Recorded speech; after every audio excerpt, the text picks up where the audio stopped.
Sa ngayon po ay 3 million na kaagad at yan po ay dumadami pa. Ano yung mga ulam nyo nung kinakain nyo? Kinakain lang po ng budget. Lucky Me. Matagal na ba kayong walang kuryente?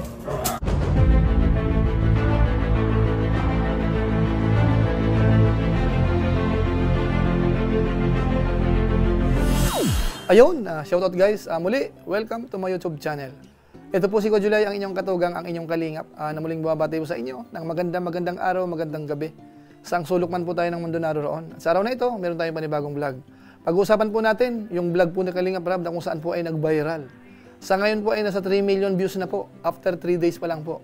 Tapos yung kasunod, ganun din, 1.4 million, wala pa pong 24 hours. So pag-usapan po natin yan, bakit kaya tinangkilik po yan ng mga viewers? Samantalang hindi naman po ito patungkol sa mga pampakilig o kaya mga love team. Pag-usapan po natin maya-maya ng konti, pero bago po yun, konting paalala po si Ko July. Baka sakaling meron po ditong hindi nakasubscribe sa ating YouTube channel, huwag po natin kalimutan, July Paunil. Tapos pakipindot po yung notification bell button para lagi po tayong updated sa aking mga video upload. So maraming salamat po sa inyo. Tapos yung ating Facebook page po, July Paunil 2.0, pwede po nating i-follow po yun, i-like po natin yung mga upload doon. Tapos po pwedeng i-share. So maraming salamat po sa inyo. At siyempre po sina Kuya Bal Santos Matubang, si Kalingap Rab, si Ate Edna Vlog, si Ruel of Malalag, at si Kapit Japanese Sniper. Supportahan din po natin. Maraming salamat po sa lahat po ng mga viewers po nating nanood po sa ngayon. Ngayon tuloy na po tayo. Pag-usapan na po natin. Ito pong vlog po ni Kalingap Rab, mga 3 days ago. Mga Kalingap, magpapauna na po tayo. Ito pong vlog na ito, hindi masyadong nag-viral sa YouTube. Pero alam nyo po ba, sa Facebook page po, ang laki po ng views nito. Sa ngayon po ay 3 million na kaagad at yan po ay dumadami pa. Ilang araw pa po, aakyat po ng aakyat yan. At itong topic na ito mga Kalingap, ito po yung kwento ng 10 magkakapatid na kung saan ho yung pinakapanganay, 15 years old pa lang po, tapos nagtatrabaho na, nag-construction worker para lamang po makatulong sa kanyang pamilya. At nung ito po ay dinalaw ni na Kalingap Rab, talagang maaawa po kayo mga katugang, mga Kalingap po natin. Talagang halata po na nagugutom po sila. Mas maganda po siguro, silipin po natin sandali, ito pong pamilya na ito na binabanggit po natin. Nung dinalaw po ni Kalingap Rab, ito po yon. Buka dyan, buka dito. Ayan po, mga kulang kayo, hindi kayo 10 ngayon ha. 1, 2, 3, 4, 5, 6. Panganay ka ba? Hindi po may pangalan po sa... Mga yun, malalaki na. May mga asawa na, wala naman. Meron po. Sa iba. Ayan, hindi mo palang tatanong ang pangalan. Ano pangalan mo to eh? 30 po. Ha? 30 po. Si Ferdy. Pwede bang pakilala yung mga kapatid mo? Ito si John Paulo po. John Paulo? Si Jewel. Tapos Jewel? ako. Si Prince Michael. Michael? Christian Liza. Christian. Kasal. Ayan. O, kumusta kayo? Kumusta yung buhay? Ay, sa Mahirap ba? nakakaraos po. Mahirap po. Pero nakaya mo. Pinakaya naman. Eh, ikaw, kumusta ka? Nalungkot ka ba sa sitwasyon nyo? O masaya ka sa... Kahit ang din ako na lang meron. Kasi ito ko yung binigay sa akin. Kumbaga, kontento ka naman kung ano yung binigay sa inyo. Pero kung ikaw ang tatanungin, ano sana yung gusto mong buhay para sa inyong pamilya? Gusto ko yung maayos po.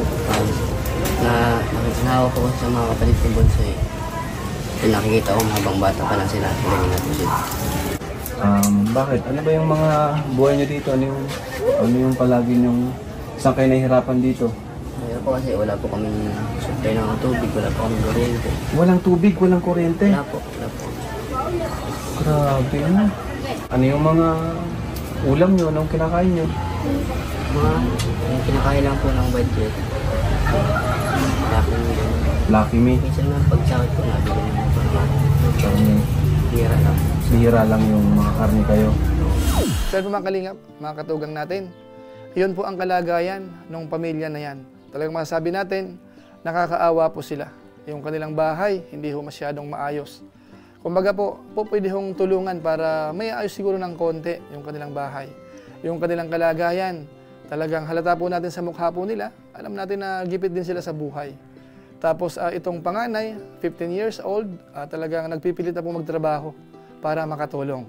Ngayon mga Kalingap, pakinggan po natin dahil nung tinanong po ito ni Kalingap Rab, patungkol po doon sa mga parang wish nila. O kaya kung sakasakali pong mapapanood po sila, ano ang kanilang hiling sa ating mga viewers. At saka ho yung dalangin nila sa Diyos. Ito po pakinggan po natin. Kung ikaw ang tatanungin na Ferdy, ano yung tinadalangin mo kay Lord na gusto mong dinggin niya? Sana po, maging maayos po yung pamilya namin. Makakatangat na po na konti. Ikaw, para sa sarili mo, anong pangarap mo?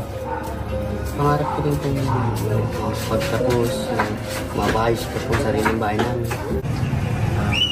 Jewel, anong gusto mong sabihin sa mga viewers natin ngayon? Maraming makakapanood sa inyo at maraming pwedeng tumulong sa inyo maliban sa amin. Ano? Anong gusto mong sabihin sa kanila? Matagal na ba kayong walang kuryente? So ito mga kababayan po natin, ang nabanggit po nila ay yung patungkol po sa tubig at saka po kuryente. Bagamat po yung tungkol sa babahay, nabanggit din po. Pero doon po sa ibang mga pagkakataon dyan sa episode na yan, talagang hina-highlight po dyan ay yung patungkol po sa tubig. Dahil sila po ay parang nag-iigib lang po sa balon. Tapos yung sa kuryente, alam naman po natin, napakamahal na po ng kuryente. So kung wala tayong sapat na budget po dyan, talagang mahihirapan po tayo. Ngayon mga katugang, dyan po sa eksena na yan, nung kinausap po ni Kalinga Prab, napansin po ni Kalinga Prab na medyo talaga nagugutom sila. Kaya ang ginawa ni Rab, nagpabili po muna ng pagkain. Yung mabilisan lang po dahil nga po si Kalinga Prab hindi po nakahanda para po puntahan sila. So wala po silang masyadong dalang groceries o kaya makakain mga Kalingap. Ito po, panoorin po natin.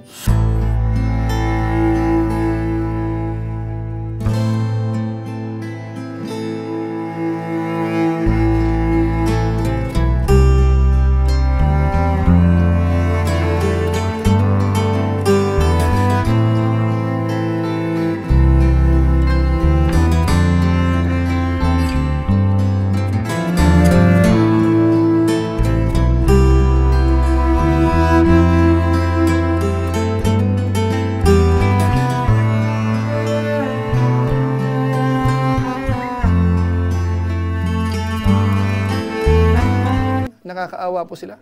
So kitang-kita po natin ano. So kumakain po sila, umiinom ng juice na binili ni Rab. Talagang mapapansin natin, tuwang-tuwa po ano. Lalong-lalo na po yung maliit na bata. So ramdam po natin yung maliit na bagay na yan. Nagpapasaya po sa mga katulad po nilang mahihirap. Tama kayo, tama kayo. Kayo mga viewers po natin, na minsan ho yung problema naman po natin hindi naman ganoon kabigat.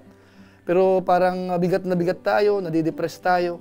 Ang tingnan po natin mga Kalingap, yung mga kamukha po nila na mas mahirap kaysa sa atin para maisip po natin na tayo po ay mas maswerte pa rin. Ngayon mga Kalingap, ituloy po natin dahil sa pagkakataong ito, tinanong uli ni Kalingap Rab kung ano pong tulong ang hihilingin po nila sa Team Kalingap. Ito po, pakinggan natin.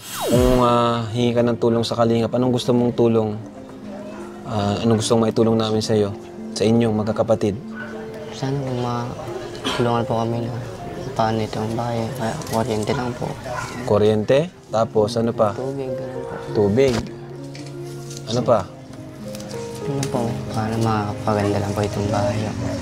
Pag- Mapaayos lang po kahit kunti lang po. Tapos kuryente lang po, tapos tubig. Saan po mga Kalingap? Ganun din. Kuryente rin po at saka yung tubig ang kanyang binanggit. Although yung patungkol po sa pabahay, sabi niya, parang kung matutulungan po kahit ipa-repair yung bahay nila, malaking tulong po. Pero kung mapansin po natin, talagang yung tubig at saka kuryente, yung lagi pong binabanggit ni Ferdy. Ngayon po dahil po dyan, siyempre ho ang Team Kalingap, lalo na po si Kalingap Rab na nagbablog po sa kanila, hindi ho po pwedeng magpabaya. Kaya dito po sa pagkakataon na ito, tinulungan po ni Kalingap Rab, binigyan po yan ng 5,000, tapos another 1,000, tapos konti pa po na iniabot po doon sa mga magkakapatid. Ito po, panoorin po natin. So ito, 5,000 pesos. Ayan. Salamat po. Malaking tulong na ba yan sa inyo? Malaking tulong na po ito sa amin. Ano yung mga mabibili nyo dyan? Mga grocery po, mga bigas. Pang grocery, bigas. Matutuwa ba si mama at papa mo yan sa binigyan namin? Sobrang matutuwa po yun. Ayan. Okay. Maraming salamat po dito sa binigay niyo pong pera. Kundi dahil po sa inyo. Wala po kami ang allowance po. Bili ng mga groceries. Ang utang na loob ko po sa inyo ito. Sana po dumami yung mga viewers niyo po. Sumikat. Maraming salamat po sa inyo. Yan, bigyan mo kay na mama mo. At ito sa'yo. O, 1,000. Yan, allowance mo yan. Pagpasok mo ha. So ano mga Kalingap, yan po yung kwento ng buhay po nila. Nung napasyalan po yan ni Kalingap Rab. Ngayon po dito mga kalingap, ang hina-highlight po natin dito, doon po sa Facebook, talagang nag-viral po yan. 3 million views na po yan. Kaso po dito sa YouTube, after 3 days na po more or less, ang views po niyan ay wala pa pong 400,000. Although katamtaman po siya, pero hindi po kasing lakas ng mga vlog po ni Kalingap Rab sa mga love team o kaya sa mga Kalingap Angels. So mapapansin po natin dito mga Kalingap, sa YouTube hindi ganun kalakas, pero sa Facebook, sobra-sobrang lakas mga Kalingap. Nice. Ibig sabihin, kahit hindi ho love team, kahit hindi po patungkol sa mga Kalingap Angels, po pwede mo magkaroon ng magandang views. So umaasa po tayo mga Kalingap na hindi lang po sa Facebook ito, kung sakasakali po sa YouTube, ay lumakas din. Maging kamukha po ng ibang mga vlog ni Kalingap Rab sa YouTube, na halos nag-average po siya ng 400,000 o kaya 500,000. Pero sa Facebook ho, sobra-sobrang viral po yan. Kasi si Kalingap Rab po, yung kanyang mga post po sa kanyang page, ay mabababa po yung views. Minsan 100,000 lang, minsan less than 100, minsan 200, at mangilan-ilan lang po. Yung nakaka 300,000, 500,000, saka umaabot po ng million views. Pero sa pagkataon pong ito, meron po siyang 3 million. Tapos yung huling vlog niya po ni Kalingap Rab kahapon, sa ngayon po sa Facebook, 1.4 million na po. After ilang hours pa lang po. 14 hours or 15 hours pa lang. Pero yung views po niyan ay nasa 1.4 million.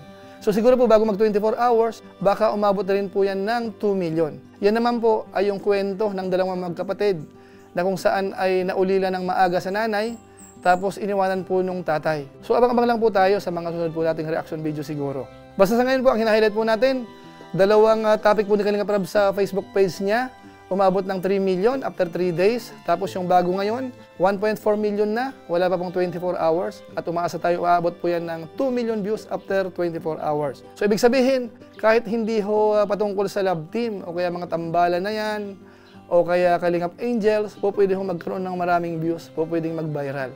So siguro po sa pamamagitan po niyan, pansamantala magwawaalan po muna tayo. Pero gaya po ng dati, meron lang po muna tayong isa shout out.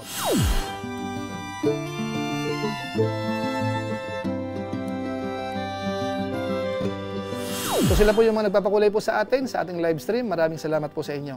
At siyempre ho, yung mga kasamahan ho natin sa COOS, gusto ko lang pong pasalamatan sa inyo pong pagsuporta po sa mga pabahay program ni Kuya Bal Santos Matubang at saka po ni Kalingap Rab. Naway wag kayong magsawa, buwan-buwan makatulong po tayo. At ngayong buwan, meron na po tayong 76,000 na po pwede pong itulong sa pabahay po kay Carla. Dahil yun na po ang susunod. So maraming salamat po sa inyo.